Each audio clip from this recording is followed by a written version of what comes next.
Hey guys, so about 6 months ago I asked myself the question, what is socialism? After hearing it thrown around by so many different people, some saying it with the same care you would use as if you were greeting a lover at the airport after a few months of no contact, and others as if merely uttering the word would throw the world into chaos and immediately instigate Armageddon. Anyway, I just Googled it, right? What is socialism? But that actually just made me more confused. Something private property, something bourgeoisie. I didn't get it at first. So I ended up reading a lot of books and articles, and I think I've kind of sort of figured out the answer. So let me save you a lot of time and energy and just give it to you. Sounds good? Cool. So there are a bunch of different social, economic, political, philosophical, and moral systems that all claim the name socialism. There's this guy, Henri de Saint-Simon, who talked about socialism before Marx and Engels wrote that book you might have heard of, the Communist Manifesto. Anyway, de Saint-Simon thought it was stupid that the working class, what Marx would later call the proletariat, had to do all the hard work while the idyllic class, what Marx would call the bourgeoisie, sat on their butts and got most of the reward.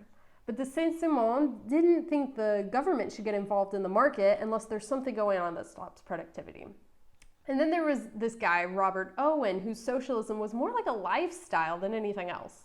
He thought that mean people are mean because of their social environment. And if you make life better for mean people, they'll turn nice. He started this community in Indiana called New Harmony.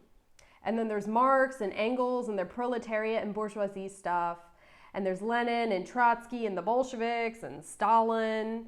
Then there's Mao Zedong in China.